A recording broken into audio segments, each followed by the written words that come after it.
Welcome to Everyday VBA, your online solution for becoming an Excel VBA expert. This is Chris, and this is video number 2. We're basically taking this data and we're putting it into a basic invoice. We're going to populate multiple invoices.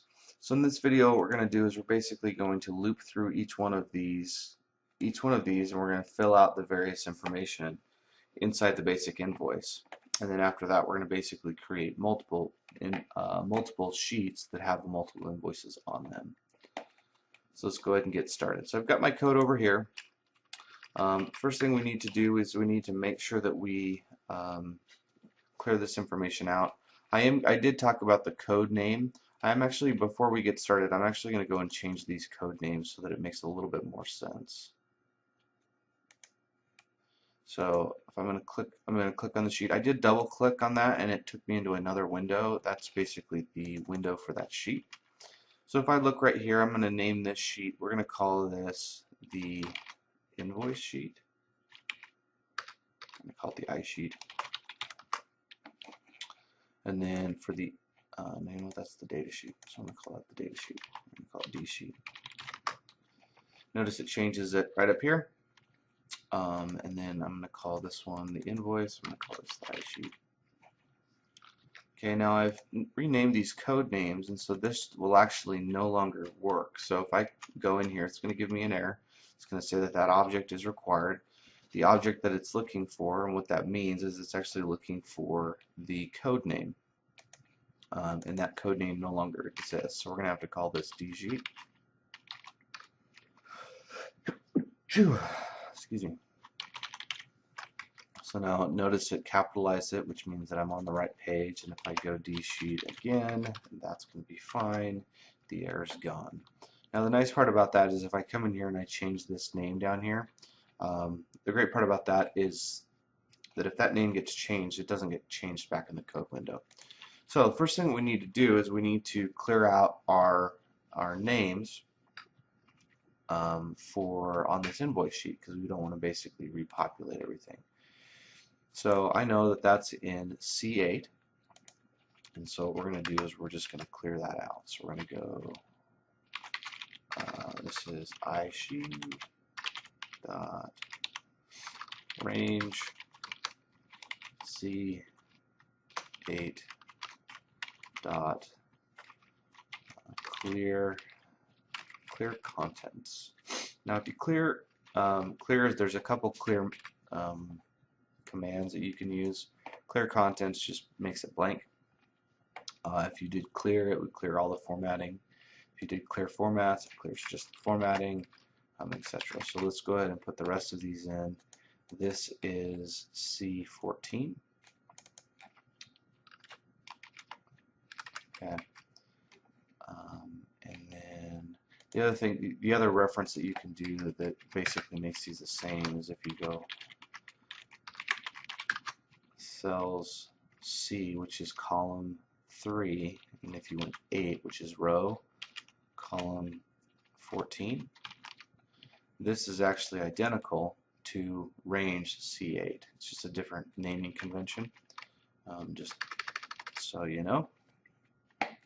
And I'm going to clear out this range right here, and that range is B21 to H34. So we're going to do that by range. So we're going to isheet.range B21 to H34.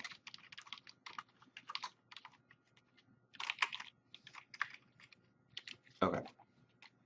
So we've got this code in. Now let's make sure that it works.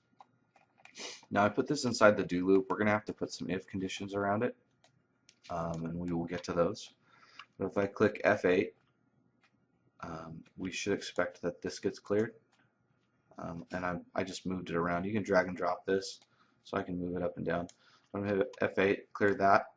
I've got F14, cleared that, and then we should expect that to be cleared. Now I did make sure that I kept this, I didn't clear this out because it does have a formula in there.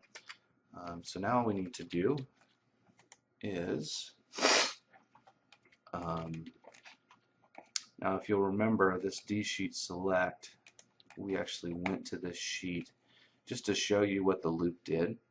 We actually don't need that, so I'm going to go ahead and comment this out. And to comment something out, all you have to do is put a single quote in front of it, and it basically will not run that code.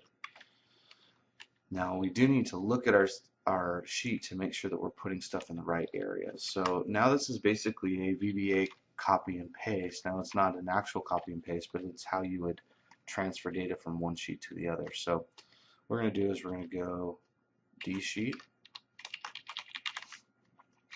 dot cells rw comma 1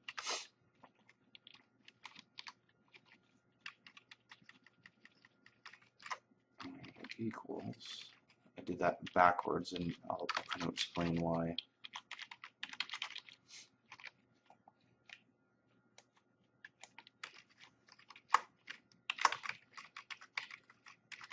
Okay. Shrink this down a little bit so it's a little clearer.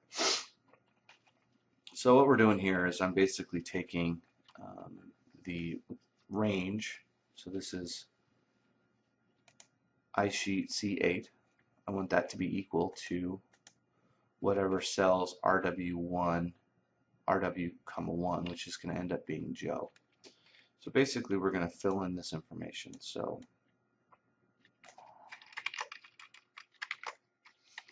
that's going to equal the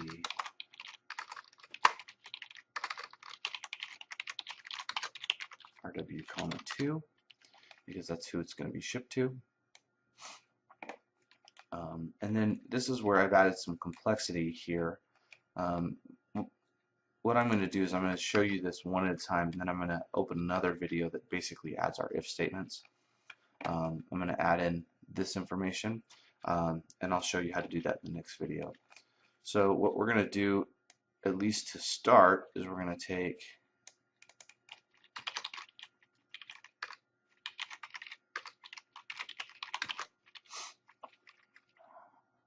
I'm going to hard code this because we're going to do row 21 and this is column 2. And I know you're asking how you know that. Well, this right here, it's column B, which is 2, and then we're on row 21.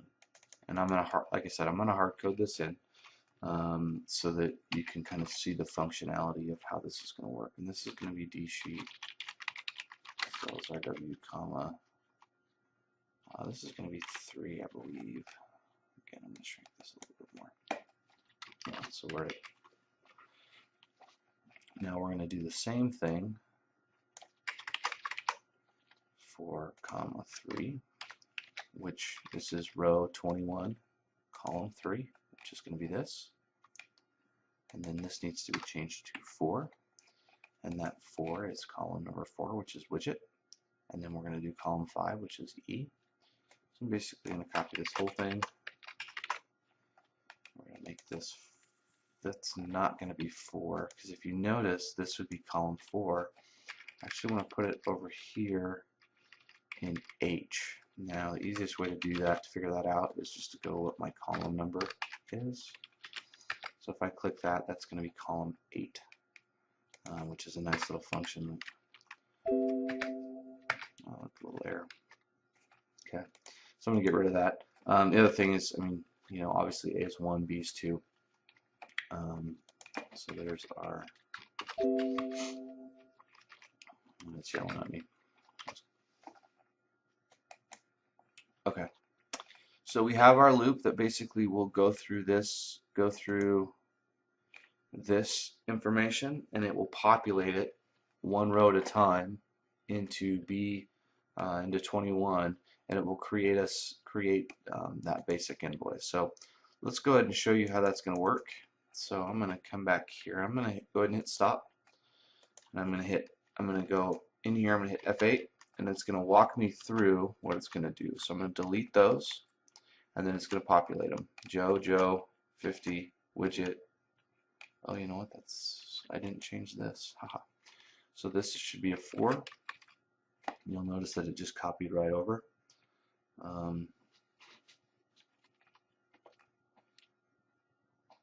No, that should be this. I got these confused. This actually is 8, and this is actually 5. So let me just show you what I did here. As I showed you, this was 8, but I put my 8 over here on my D sheet, which is my data sheet. So I was pulling information from row 8, which is right here, and there was nothing there. And what I also did is I didn't change this. I just had this as a 3, and so what it basically did is it overwrote my widget. So I'm going to basically come back here, and we're going to walk through that, and it's going to add that correctly, and it's going to add my price correctly. And then if I go walk through it again, it's going to clear out Joe again, clear out my whole range, and then it's going to walk through and put all that information back in. And if I hit F5, it's going to look like it's doing all of them, and it's going to end on the last one. Now in the next step, we're going to show you how to basically bust these out into multiple sheets. It's going to be a good video. Hope you enjoyed.